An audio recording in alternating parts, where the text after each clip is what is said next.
আসসালামু আলাইকুম এভরিওয়ান। আমরা আমাদের অর্গানিক কেমিস্ট্রি দ্বিতীয় পর্ব নিয়ে আপনাদের সামনে হাজির হয়েছি।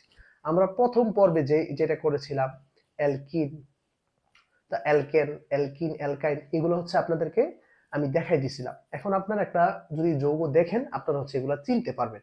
বুঝতে পারছেন? তো এখন যে জিনিসটা জানবো সেটা অর্গানিক কেমিস্ট্রির যে শ্রেণী বিভাগটা এইটা। এর পরবর্তীতে ইনশাল্লাহ আমরা অ্যালকেনের বিক্রিয়া এবং প্রস্তুতি, অ্যালকিনের বিক্রিয়ার প্রস্তুতি, কাইনের বিক্রিয়ার প্রস্তুতি, তারপরে পারস্পরিক রূপান্তর, অ্যালকোহল, অ্যালডিহাইড এইগুলো নিয়ে আস্তে আস্তে আমরা আগাবো। বুঝতে পারছেন? তো এই জার্নিটা ইনশাল্লাহ খুবই সুন্দর হবে, পাশে থাকেন। ঠিক আছে? আর ভালো লাগলে একটা সাবস্ক্রাইব করে দিয়ে নেন। ঠিক আছে? আপনার প্রয়োজনে আসেন আমরা আপনাদের বই থেকে, আমি বলছি আমি বইটাকে ডিরেক্ট ফলো করব না, জাস্ট কয়েকটা কিওয়ার্ডস এর জন্য আমার বইটা একটু দরকার হবে। তো আমরা অর্গানিক কেমিস্ট্রি যে শ্রেণী বিভাগটা আমি একটু বলতেছি আপনাদেরকে। আপনাদের বইয়ের পেজ নাম্বারটা কত আমি একটু বলে দিই, দাঁড়ান। ঠিক আছে? আপনাদের বইয়ের পেজ নাম্বারটা কত আমি একটু বলে দিচ্ছি।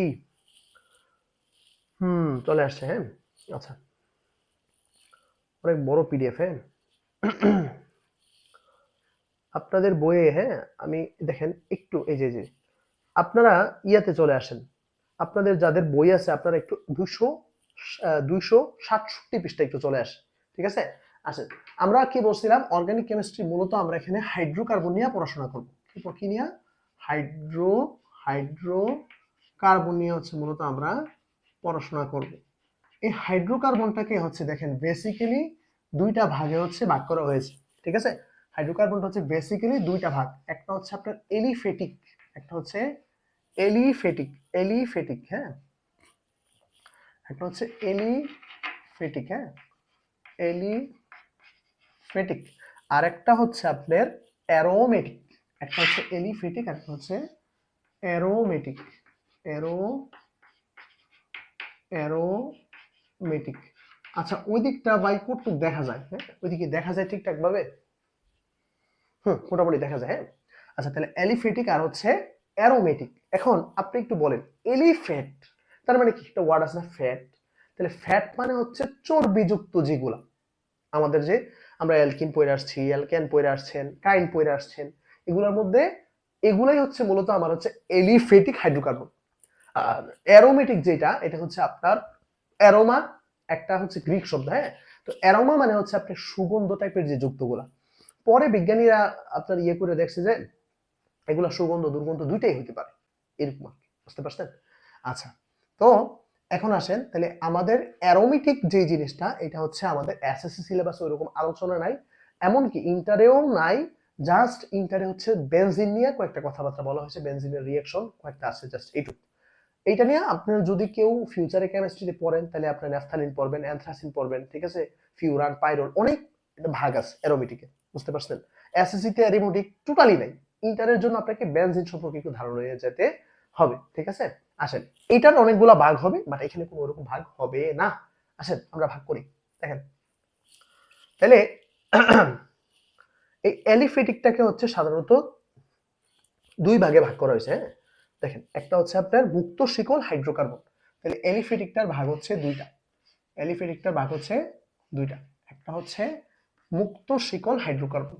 তাহলে একটা এরকম করে কেন, চক এরকম করে কেন? দেখেন, তাহলে একটা মুক্ত শিকল হাইড্রোকার্বন। হ্যাঁ, মুক্ত মুক্ত শিকল হাইড্রোকার্বন। আচ্ছা, আরেকটা আপনার বদ্ধ শিকল হাইড্রোকার্বন। বদ্ধ শিকল হাইড্রোকার্বন। একটা মুক্ত শিকল, আরেকটা বদ্ধ শিকল। এবং এই দুইটারই আবার দুইটা দুইটা করে পার্ট আছে। একটা এটার আপনার দুইটা, এটা একটা সম্পৃক্ত, একটা সম্পৃক্ত স্যাচুরেটেড, আর একটা আপনার অসম্পৃক্ত। এই জিনিসটা খুব ইম্পর্টেন্ট। হ্যাঁ, আর একটা অসম্পৃক্ত। সেম ভাবে এইটারও দুইটা ভাগ। হ্যাঁ, একটা আপনার সম্পৃক্ত। আচ্ছা,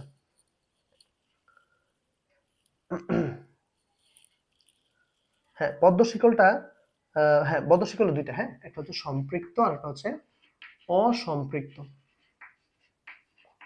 এই এই বেসিক্যালি এগুলার স্ট্রাকচার, মানে আমাদের এটার যে পুরা আপনার বইয়ের যে যে জিনিসটা একটু অগোছালো দেওয়া, আমি এটাকে আপনার জন্য একটু গুছাই দিলাম। ঠিক আছে? একটা স্ক্রিনশটের পর আমি উদাহরণ দিয়ে বুঝাই দিব কোনটা কি।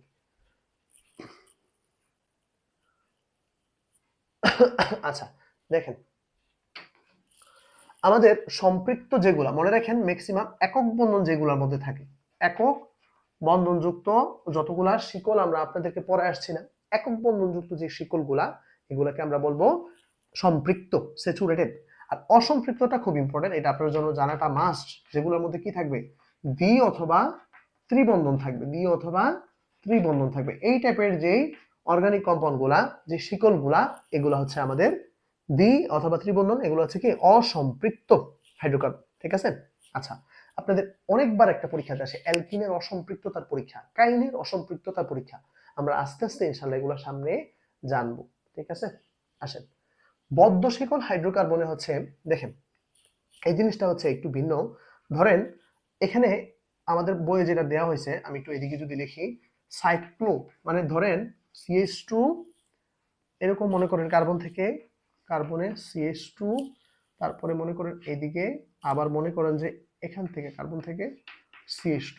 এই যে কার্বন কয়টা, 1 2 3 হলে আমরা কি বলি, প্রোপ। এবার আসেন, এটা যেহেতু একক মানে অ্যালকেন, প্রোপেন। বাট এইটা যেহেতু এরকম বদ্ধ এবং এটাকে আমরা একটা নামে অন্য নামে বলবো, সেটা হচ্ছে সাইক্লো, নট সাইকো। এটা হচ্ছে সাইক্লোপ্রোপেন, এরকম হবে। ঠিক আছে? আচ্ছা, যদি 4টা হয় তাহলে হবে সাইক্লোবিউটেন। বুঝতে পারছেন? আসেন, যদি অসম্পৃক্ত হয় তার মানে কি থাকবে, ধরেন সেম জিনিসটাই যদি অসম্পৃক্ত হয় তার মধ্যে একটা ডাবল বন্ড থাকবে। যদি একটা ডাবল বন্ড থাকে তাহলে যৌগটা দেখা যায় এরকম হয়ে যায়, এখান থেকে একটা হাইড্রোজেন কমে যায়। ঠিক আছে? দেখা যায় যে এটা এরকম হয়ে যায়, আপনাদের বই আস। তো যদি ডাবল হন তাহলে অ্যালকিন, অ্যালকিন হলে আমরা বলবো সাইক্লোপ্রোপিন, আগে ছিল প্রোপেন। বুঝতে পারছেন? তাহলে এইটা হলে হচ্ছে বদ্ধ। বুঝতে পারছেন? বদ্ধ হলে এখানে ডাবল বন্ড থাকবে। আর হচ্ছে সম্পৃক্ত, যদি হয় সিঙ্গেল হলে তাহলে হচ্ছে সম্পৃক্ত বদ্ধ শিকল, আর যদি ডাবল হয় তাহলে অসম্পৃক্ত। মূল কথা, সম্পৃক্ত গুলো হচ্ছে একক বন্ধন এবং অসম্পৃক্ত গুলো হচ্ছে ডাবল বন্ডের যৌগ। বুঝতে পারছেন কিনা? শ্রেণী বিভাগটা যদি বুঝে থাকেন, আপনারা একটা স্ক্রিনশট কি নিবেন? হ্যাঁ, এখন একটা স্ক্রিনশট নেন। হ্যাঁ,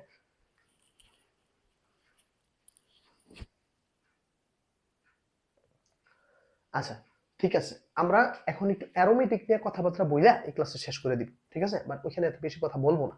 শ্রেণী বিভাগটা হচ্ছে আপনাদেরকে আমার বোঝানো মূল টার্গেট। এরপর ইনশাআল্লাহ আমরা অ্যালকেন, অ্যালকিন এগুলো নিয়ে বিস্তর পড়াশোনা করব। ঠিক আছে? আচ্ছা, তাইলে আমি একটু মুছা দিই। হ্যাঁ, মুছা দিই। দেখেন এগুলো লাগবে না, জাস্ট অ্যারোমেটিকটাকে একটু রাখি, দেন হচ্ছে এটা নিয়ে একটু কথাবার্তা বলবো।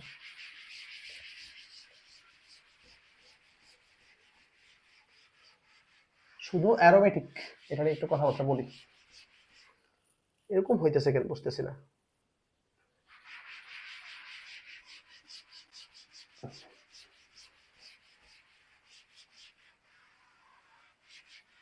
তাহলে অ্যারোমেটিক, হ্যাঁ আমি সবকিছু মুছা দিলাম। হ্যাঁ, দেখেন এখানে আপনাদের নিয়ে আমার একটু পড়াশোনা আছে।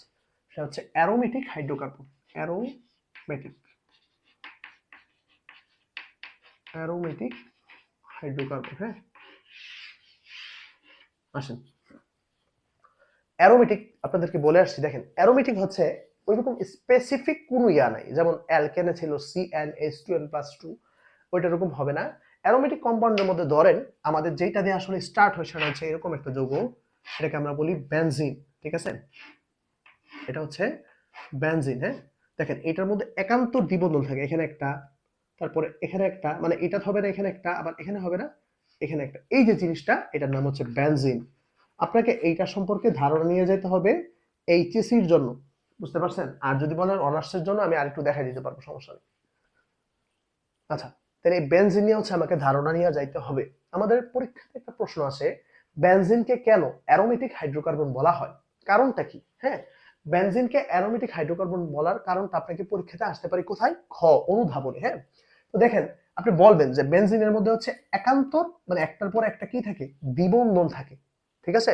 আচ্ছা, এইটাকে আপনি আবার আরেকটা যেই ফেমাস যেই একটা ল আছে, সেটা হচ্ছে হাকল নীতি বলা হয় এটাকে। হ্যাঁ, হাকেল নীতি বা হাকল নীতি যেটা বলেন, এটার মধ্যে 4n+2 সংখ্যক, 4n+2 সংখ্যক পাই ইলেকট্রন থাকে। এখন পাই ইলেকট্রন আবার কোনটা? হ্যাঁ, আসেন আমরা দেখি 4n+2 সংখ্যক পাই ইলেকট্রন কথার মানে কি। এইটার আগে তাহলে আপনাকে ওই বেনজিনের আণবিক সংকেতটা জানতে হবে, C6H6। বুঝতে পারছেন? C6H6 এটা হচ্ছে বেনজিনের আণবিক সংকেত। হ্যাঁ, গাঠনিক করলে আপনি ওইভাবে করতে পারবেন, সমস্যা নেই, আমি এটা দেখানোর দরকার নেই, জাস্ট একটু ধারণা নেন। তো 4n+2 সংখ্যক পাই ইলেকট্রন যেটা বললাম, এখানে n এর nটা কি, এখানে n মানে হচ্ছে যে একটা পূর্ণ সংখ্যা আর কি। হ্যাঁ, যেমন আমি আপনাকে বলি, দেখেন আপনি লেখেন 4n + 2 = এই কার্বন সংখ্যা এখানে কত? 6টা না? 6টা, বুঝলেন? আপনি এখান থেকে n এর মানটা বের করেন, তাহলে 4n = কি হবে? 6 থেকে যদি 2 যায় 4, তাহলে n এর মান হবে কত? 1। তার মানে কি বোঝা গেল? দেখেন n এর মান যদি 1 2 3 4 5 6 হয়, বুঝা নিয়েন এটা হচ্ছে, এটার মধ্যে কি আছে? সঞ্চালনশীল পাই ইলেকট্রন আছে, বা এটা হচ্ছে আমাদের হাকেল নীতিটাকে হচ্ছে অনুশীলন করে। তাহলে এটা দিয়ে ব্যাখ্যা করতে পারবেন, যার মধ্যে 4n + 2 সংখ্যক পাই ইলেকট্রন থাকে, সেটা হচ্ছে কি আপনার একটা অ্যারোমেটিক কম্পাউন্ড, একটা অ্যারোমেটিক যৌগ। বুঝতে পারছেন? এই বেনজিন হচ্ছে এইটুক পড়াশোনা আপনাদের এসএসসির জন্য মানে এনাফ, সুপার লেভেলে এনাফ। এটা থেকে প্রশ্ন খতে আসে, রিঅ্যাকশন আপনাদের নাই, ইন্টারমিডিয়েটে পাবেন। এবার আরেকটা জিনিস বলে দিই, এই বেনজিনকে আপনারা এইভাবে তো দেখাইলাম, হ্যাঁ, বেনজিনকে হচ্ছে অন্যভাবে লেখা যায়। দেখেন ইন্টারে যখন আপনারা যাবেন, এই বেনজিনের চিত্রটাকে আপনারা এইভাবে দেখবেন, এরকম দিয়া। আমি যে দেখাইছিলাম ওগুলো ছিল মূলত সঞ্চালনশীল পাই ইলেকট্রন, যেগুলো এই যে এগুলো, হ্যাঁ, এইটা হচ্ছে এরকম থাকে, এরকম। এই পুরোটা যদি একটা গোল দিয়া দেন, এইটা মানে বুঝায় যে ওইটাই সেম। হ্যাঁ, এটা মানে হচ্ছে বেনজিন। পরে এগুলার বিভিন্ন কম্পাউন্ড আছে, হ্যাঁ, বিভিন্ন ধরনের। এটার উপরে যদি আমি OH দেই, এটা হয়ে যাবে ফেনল। বুঝতে পারছেন? এটার উপরে যদি আমি CH3 দেই, ওটা হয়ে যাবে টলোইন।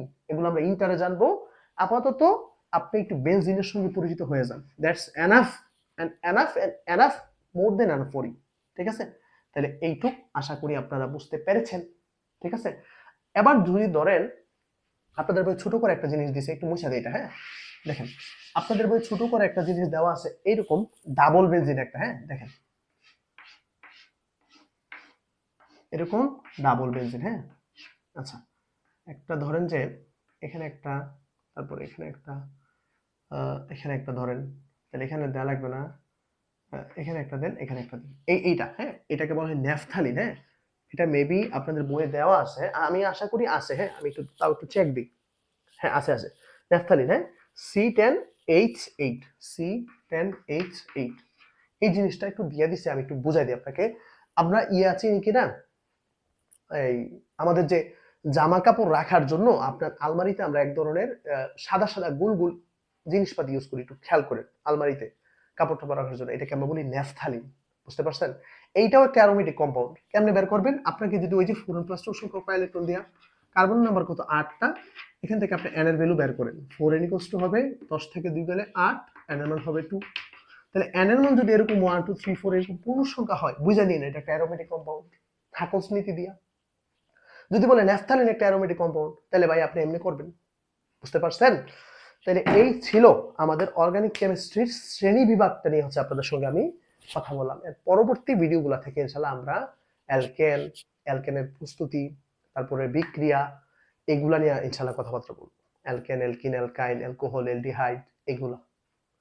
এই পর্যন্ত সবাই ভালো থাকেন, সুস্থ থাকেন, চ্যানেলটাকে সাবস্ক্রাইব করে দেন, একটা লাইক কমেন্ট করে দেন, এইটুকু।